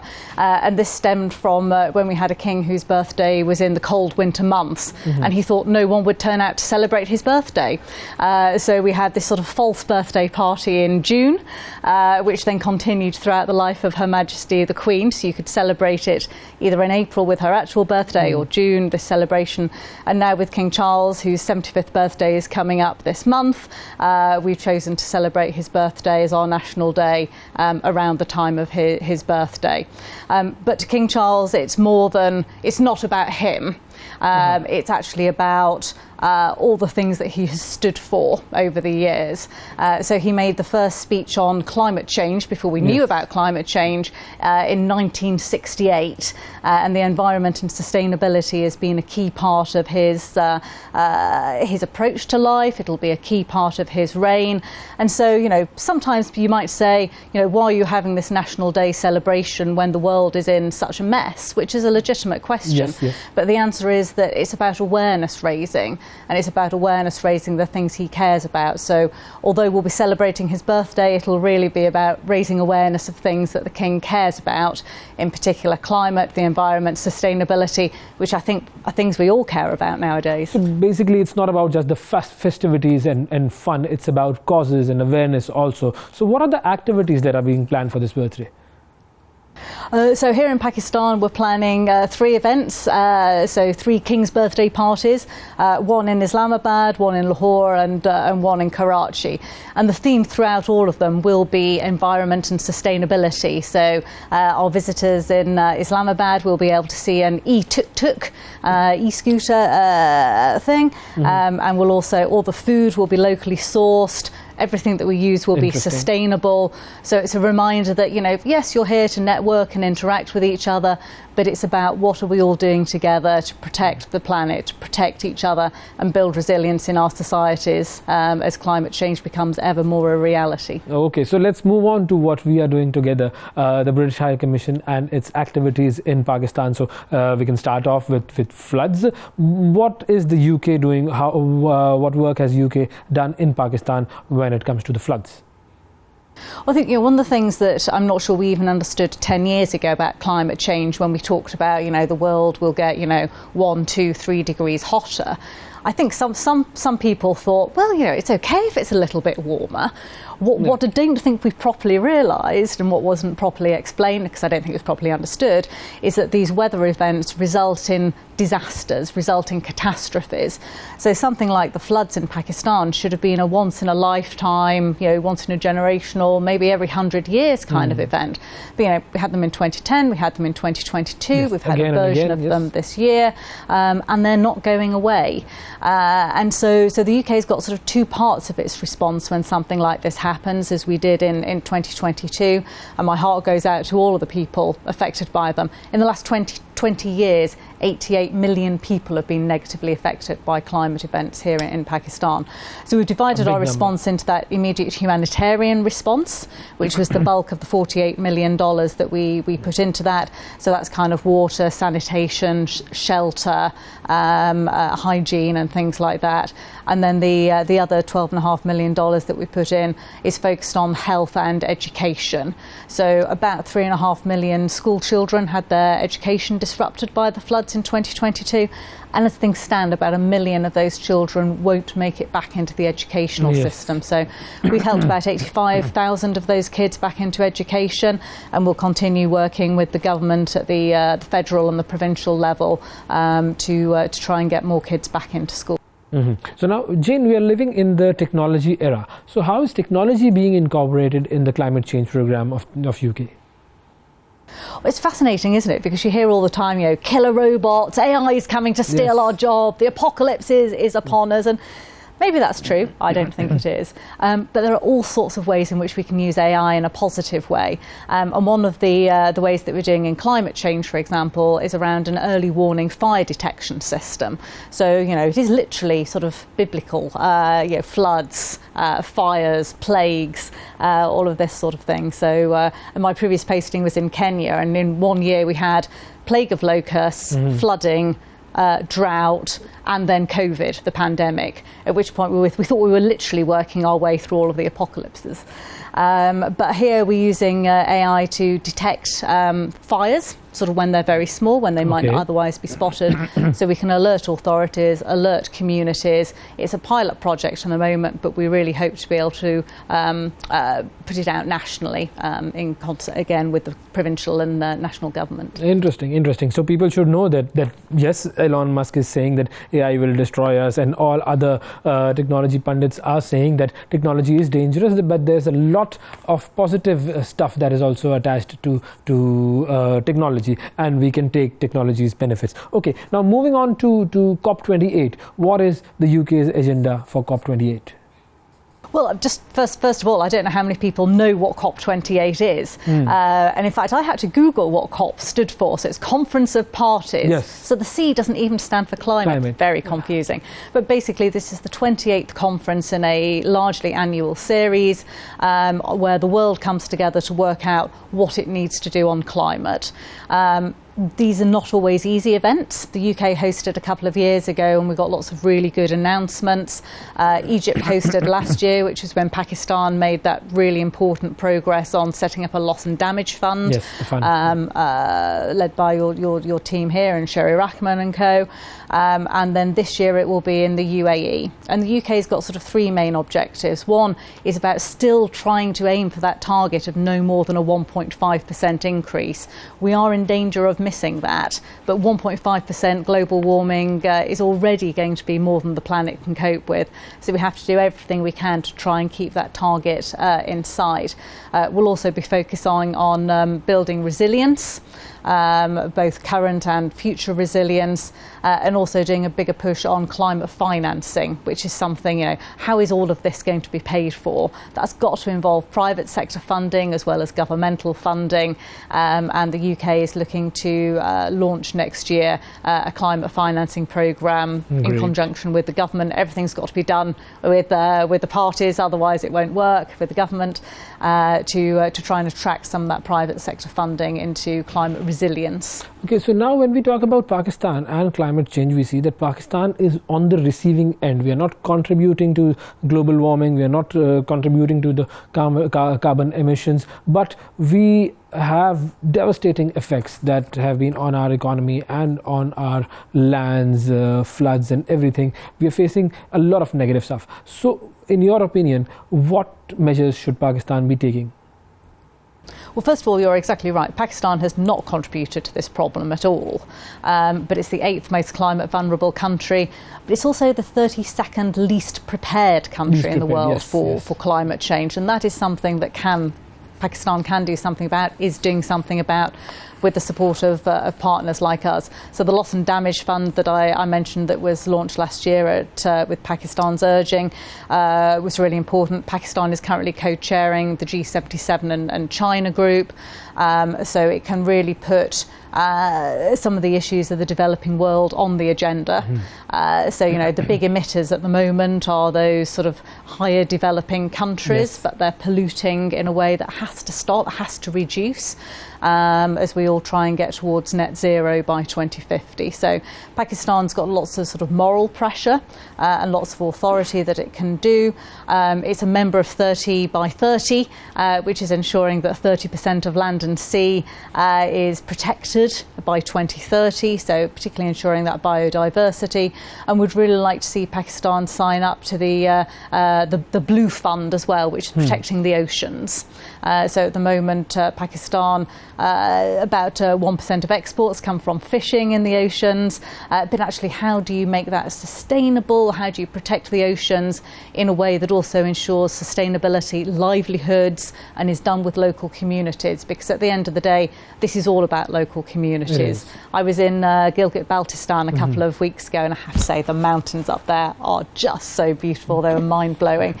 But talking to the villagers up there who were speaking in their local dialects, and you use the word climate change in English, they know exactly what you mean. What's going on, yes. And then they will tell you about, the glaciers are receding, the water is not operating as it should do. And actually I went up there to launch one of our programmes around climate resilience. We're doing quite a lot of work with local communities in various places across Pakistan to promote good water governance and climate resilience with local communities. So even just access to clean, safe drinking water is a basic fundamental human right, but there's a lot of people who don't have that, so we want to work with the authorities to make sure that an increased number of people have access. So let's hope that we move in the right direction. Let's hope that the world moves in the right direction. Yeah, well, there's lots of challenges in the world right now, but you kind of have to get up every morning and go, okay, what can I do to try and make it ideally that bit of a better place, but if not, that bit of a less worse place. Exactly, we have to make it a less worse place, and this is what you are doing. Trying to. One of my, I've always said that I've got 3 criteria for any job I take. Can I make a positive difference? Is it going to be interesting? Is it going to be fun? And that's one of the reasons why I'm delighted to be here in Pakistan, because I think working together we can make a difference. And talking of interesting, I see this interesting something interesting on your coat. This is the poppy. What is that? The poppy. So the poppy is it's for Remembrance Day, which is on Sunday. It's always the second Sunday, the Sunday closest to the 11th of November each year. And originally it conceived out of World War I. So the first poppies were worn back in 1921 as actually fundraising for injured veterans. And it was because on the battlefields of World War I there were poppies growing everywhere, so they became symbolic with fallen soldiers and the sacrifices that had been made by the armed forces, but also the civilians in World War I. And then over time that's kind of grown to encompass World War II, which of course had an even higher proportion of Commonwealth soldiers and porters and nurses fighting in it, as they were global wars, and since then comes to represent sacrifices made willingly and unwillingly by soldiers, but also civilian populations that have got caught up in war. And as we look around the globe today, whether we're looking at Israel and Gaza, or the horrific events in Sudan, which don't even hit the headlines anymore, there's a lot of war going on, and at the end of the day it's innocent civilians on all sides who suffer. So when I'm doing the events over the weekend to commemorate this, I'll be remembering all of those innocent civilians as well as the soldiers who've sacrificed. Yes, you're right. You're absolutely right. We should remember all the casualties of the forces, the armed forces, the soldiers, and especially the civilians, the innocent civilians all over the world that are being wiped off from the face of this earth. Thank you, Jane. And thanks so much for having me on the show. Take care. Thank you. Thank you. Okay ji नाज़रीन, वक्फा लेते हैं, वक्फे के बाद दोबारा आपसे मुलाकात करेंगे, हमारे साथ रहिएगा। सुबह सवेरे पाकिस्तान, सुबह सवेरे पाकिस्तान, सुबह सवेरे पाकिस्तान। Welcome back. सुबह सवेरे पाकिस्तान में खुशामदीद। शहद ग़िज़ा भी है और दवा भी है। अब ये शहद की मक्खियों से किस तरह बनवाया जाता है, फिर किस तरीके से हम तक पहुंचाया जाता है, ये ज़रा जानते हैं।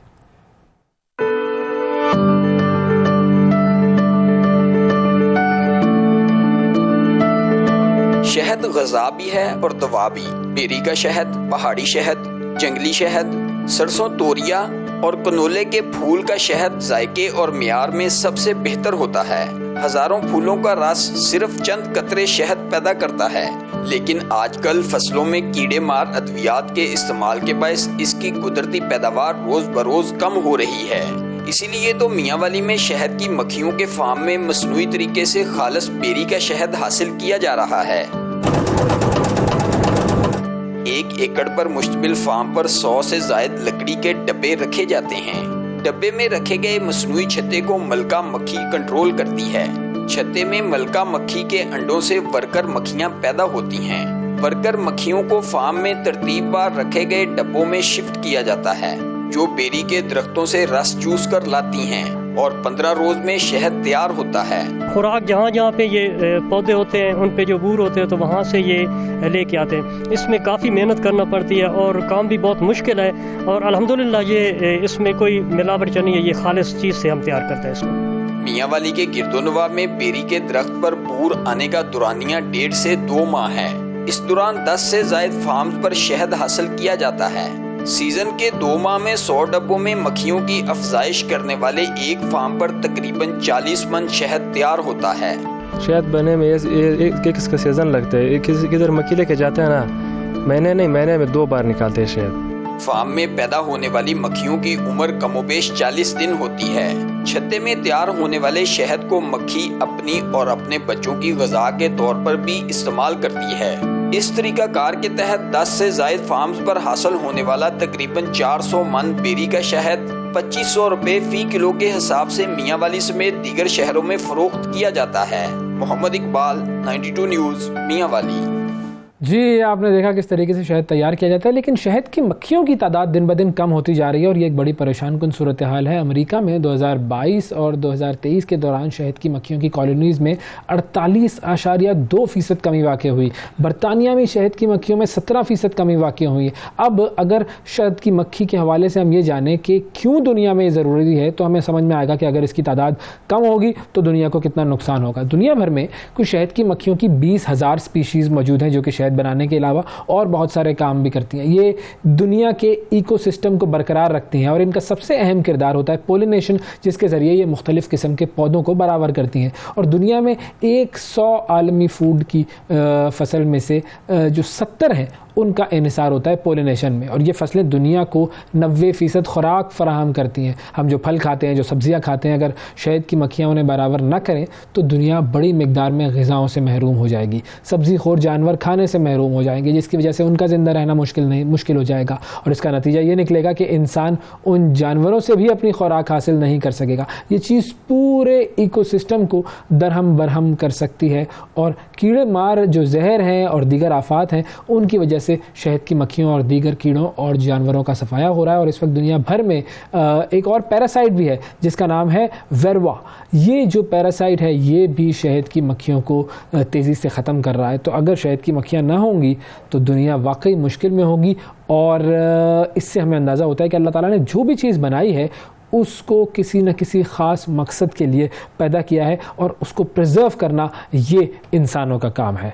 ये तो थी जी कुछ शहद की मक्खियों के हवाले से बात। अब प्रोग्राम में आगे बढ़ते हैं और एक और बड़ा अहम मामला है। ख़वातीन हमारी जो आबादी है उसका निस्फ से तकरीबन कुछ ज़ायद हिस्सा है, लेकिन ये जो निस्फ आबादी है, इस आबादी के साथ हम सलूक क्या कर रहे हैं, इनकी सेहत के लिए हम क्या काम कर रहे हैं और क्या काम मज़ीद करने की ज़रूरत है, जो हमारा एक जेंडर गैप है वो किस तरीके से कम किया जा सकता है, ख़वातीन के लिए किस तरीके से अपॉर्चुनिटीज़ पैदा की जा सकती हैं, इस हवाले से हम बात करेंगे। हमारे साथ नुज़रत शीरीन साहिबा मौजूद हैं जो कि चेयरमैन है सिंध वुमेन डेवलपमेंट डिपार्टमेंट की। वुमेन पॉपुलेशन वेलफेयर के हवाले से हमने इनसे बात करनी है। अस्सलाम वालेकुम नुज़रत साहिबा। वालेकुम सलाम। थोड़ा सा अगर आप हमें बता सकें कि इस वक्त ख़ास तौर पर सिंध की अगर हम बात करें तो फिर ओवरऑल पाकिस्तान का भी आप हमें थोड़ा सा बताइएगा कि इस वक्त जो स्टेटस है ख़वातीन का in terms of economy, in terms of contribution to society, वो कितना है और कितना उसके अंदर मज़ीद पोटेंशियल है।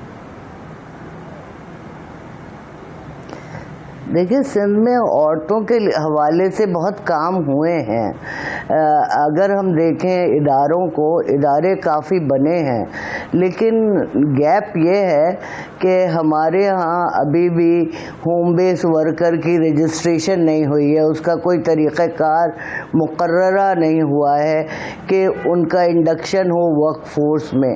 हमारे यहाँ हारी ख़वातीन है, पेजेंट वर्कर वुमन, उनका कोई इंडक्शन का तरीक़ाकार नहीं है जिस पे हम बात कर रहे हैं और हम कह रहे हैं होना चाहिए। इसी तरह हमारे यहाँ जो चाइल्ड प्रोटेक्शन यूनिट बने हैं, हमारे यहाँ अगर वुमेन डेवलपमेंट काम कर रहा है तो कंप्लेन सेल बने हैं, तो वो बने हुए हैं लेकिन गैप्स हैं उनमें, जिसकी वजह से थोड़े मसाइल हो रहे हैं और हम एज अ कमीशन उन्हीं गैप्स को फिल करने के लिए हुकूमत की मदद करते हैं।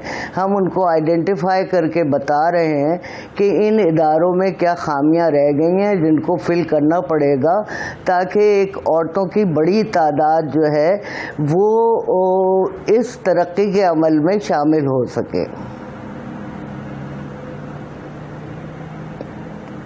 अच्छा, अब ये जो कमीशन है, ये कमीशन किस किस डोमेन में काम करता है? देखिए, हम औरतों की सेहत, औरतों की तालीम, औरतों की माशी हालत बेहतर बनाना या डोमेस्टिक वायलेंस हर तरह का, उसको ख़त्म करने के लिए हुकूमत को मशावरत करते हैं और उन इदारों की मॉनिटरिंग कर रहे होते हैं कि जो इदारे बनाए गए हैं आया वो मौसर काम कर भी रहे हैं कि नहीं। तो कमीशन 5 इश्यूज़ पे काम करता है: सियासी अमल में औरतों की शमूलियत, औरतों की तालीम, औरतों की सेहत, औरतों की माशी इस्तेकाम देने के लिए उनकी जो घर मजदूर औरतें हैं या फैक्ट्री वर्कर्स हैं या किसी भी शोबे में औरतें काम कर रही हैं, तो उनकी माशी खुशहाली के लिए हम बात करते हैं। पॉलिसी और लॉ मेकिंग के हवाले से हम मदद करते हैं हुकूमत के। सही। सबसे पहले आ जाते हैं तालीम पर, क्योंकि ज़ाहिर है तालीम का एक शोबा ऐसा है कि जिसके अंदर बहुत ज़्यादा काम की भी ज़रूरत है और हम सब ये बात जानते हैं कि ज़ाहिर है जो तालीम के हालात है उसमें जितनी जैसी भी तालीम है वो मर्दों को ज़्यादा मिल रही है, ख़वातीन की तरफ जो तालीम का मामला है वो कम है। इसमें कौन से ऐसे मेजर्स हैं जो कि लिए गए हैं और कौन से ऐसे मेजर्स हैं जो कि लिए जा रहे हैं? देखिए, हमारे सिंध में बच्चियों जब अभी सैलाब आया और कोविड आया तो जो कोशिशें की गई थी उससे बच्चियां दूर हो गई।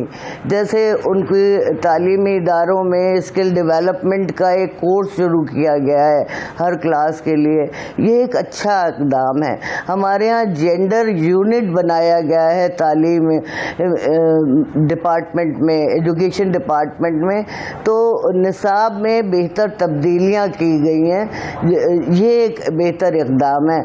लेकिन हमारे यहाँ बच्चियों के स्कूलों में अभी 4 दीवारी के मसाइल हैं, अभी बाथरूम के मसाइल हैं, तो उस पर हम तवज्जो दिला रहे हैं कि ये बहुत ज़रूरी है। और फिर टीचर्स की रिफ्रेशर कोर्सेज कराने की ज़रूरत है, क्योंकि देखें माजूर बच्चे भी हैं, अक़लियतों के बच्चे भी हैं जो दूसरे मज़ाहिब से ताल्लुक़ रखते हैं और ट्रांसजेंडर भी, तो उनको किस तरह कैटर किया जाएगा इन सरकारी स्कूलों में। तो कमीशन इस पे काम कर रहा है और हमें उम्मीद है कि हमारी तालीमी शोबे में अब जो मिनिस्टर आई हैं, केयर टेकर हैं अगरचे, लेकिन उनका पूरा ध्यान ही इसी तरफ है कि बच्चों को इंडक्शन किया जाए ज़्यादा से ज़्यादा और उनके तालीमी इदारों को फ़ाल और एक्टिव बनाया जाए, जो कि हमारा मेन मकसद है। अगर तालीम होगी तो तशद्दुद के वाक़यात में कमी होगी, अगर तालीम होगी तो माशी हालत बेहतर बनाने में मदद मिलेगी।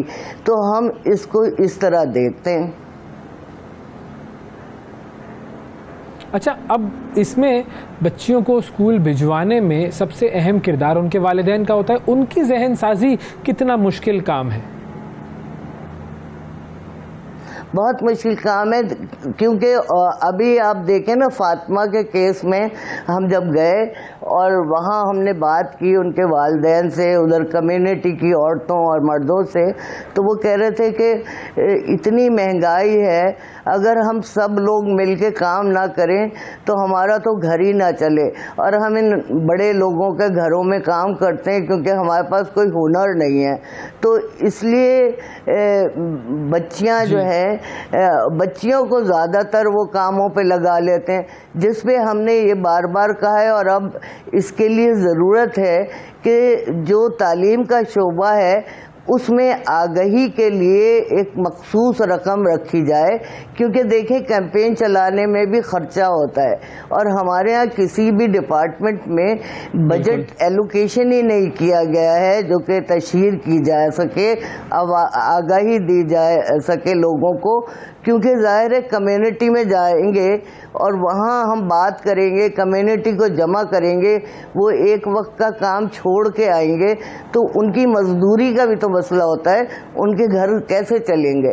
तो फिर हमें ये ज़रूरत इस बात की है कि हम इलेक्ट्रॉनिक मीडिया पे बैनर और पोस्टर लगा के तालीमी इदारों को अच्छा बना के कुछ अट्रैक्शन पैदा करें, ताकि उनको पता चले। जैसे मैं जाती हूँ तो मैं बताती हूँ कि देखो मेरी 2 बच्चियाँ हैं और मैंने दोनों को तालीम दी, मैंने कमेटियाँ डाल के बेहतरीन स्कूलों में पढ़ाया, तो आज मुझे ये परेशानी नहीं है कि बच्चियाँ कैसे ज़िंदगी गुजारेंगी। वो बेहतरीन ज़िंदगी गुजार रही हैं, बग़ैर सिफारिश के नौकरियाँ कर रही हैं। तो मैं चाहती हूँ कि हमारे माशरे में सबको ये पता हो कि बच्चियों की तालीम से उसकी कितनी अहमियत है और ख़ुद बच्चियों को क्या फ़ायदा होगा।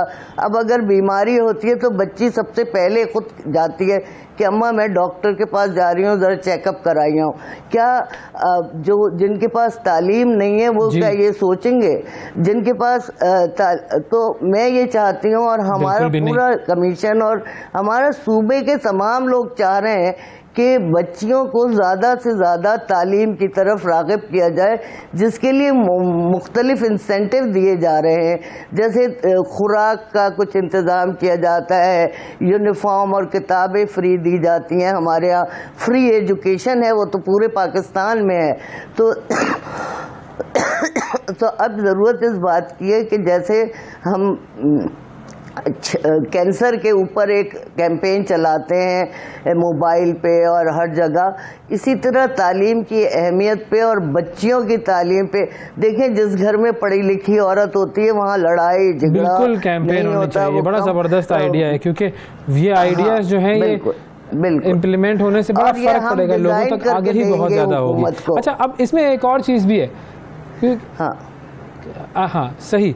अच्छा, एक चीज और भी है कि हमारे यहाँ पर वो ख़वातीन का जो रोल है वो जी मैं एक बात ये कहना चाहती हूँ कि देखें हम सारा वक्त ये तो कहते हैं कि हुकूमत ने ये नहीं किया, हुकूमत ने ये नहीं किया। हमारा सवाल ये होगा कि खुद कम्युनिटी ने क्या किया। अगर उनके इलाके में स्कूल अच्छा मौसर नहीं चल रहा तो पहले हमारे यहाँ कम्युनिटी जो है वो अपने बच्चियों के तालीमी इदारों को, मैंने सरकारी स्कूल में पढ़ा है, मेरे स्कूल में कभी ये मसाइल नहीं थे जो आज मैं देखती हूँ। क्यों? क्योंकि वहाँ कम्युनिटी बहुत एक्टिव थी और वो स्कूल में अपने पैसे लगाते थे, वो बच्चियों की तालीम के लिए तरह तरह की एक्टिविटीज़ रन करते थे। आज जो है हम अपने आप को अलग कर लेते हैं और हम कहते हैं ये हुकूमत ने नहीं किया, तो हमने भी तो कुछ नहीं किया ना, सिर्फ सारा काम हुकूमत करे। हाँ, ये हमारी अपनी कोताही है, ये हमारी अपनी गलती है, हम खुद कुछ करते नहीं है, हम सिर्फ कहते हैं कि हुकूमत करती रहे। बिल्कुल सही फरमाया। हमें इसमें एक चीज़ है जो मैं इसकी तरफ आना चाह रहा था कि हमने ख़वातीन को सिर्फ और सिर्फ वो तालीम या माशी तरक्की के लिए तो समझा ही नहीं। हमने तो समझा है कि उन्हें बस 4 दीवारी में बंद करो, बच्चे पैदा किए जाओ और यही खातून जो है उसका मकसद और मंशा ज़िंदगी का बस यही है। जी हाँ, ये हमने तो बहुत दफ़ा और अब हम मुस्तकिल आवाज़ उठा रहे हैं कि जब ये फ्लड आया और हम कैंपों में गए और हमने देखा, क्योंकि हम अपने ख्याल से 6 बच्चों के लेके गए थे सामान, वहाँ तो 10 बच्चे थे, तो फिर वहाँ मर्द और औरत बैठे थे एक कमरे में। मैंने यही कहा कि आपको पता चला अब ये जो 10 बच्चे आपने पैदा किए किस मुश्किल से, तो वो कानों को हाथ लगा रहे थे, हाँ बाजी बहुत गलत हो गया। अब पहले तो ये लोग कहते थे ना कि अल्लाह की मर्जी से हो गया बच्चा, ये नहीं है। हमको चाहिए कि जो हमारी लेडी हेल्थ वर्कर्स हैं हम उनको तरबियत दें और वो घर घर जाके ये भी पैगाम दें कि भाई बच्चे इतने सारे करोगे तो तुम्हें ही मुश्किल होगी, इतनी महंगाई आ रही है। तो हम पॉपुलेशन प्लानिंग का कोई एक नेटवर्क बनाएं और इसमें इतने पैसे लगने की ज़रूरत नहीं होती। जब यूनियन काउंसिल मौजूद है, वहाँ लोकल लोग बासर मौजूद हैं, हम पहले उनके साथ मीटिंग करें, उनका एक नेटवर्क बनाएं जहाँ ये औरतों के हवाले से बातचीत हुआ करे। तो वहाँ ये सेहत के उसूलों पे जब बात हो, देखें हम औरतों को तो कहते रहते हैं कि इस्तेमाल करो, फलाना करो, फलाना डमका करो, लेकिन मर्दों को कोई नहीं कहता।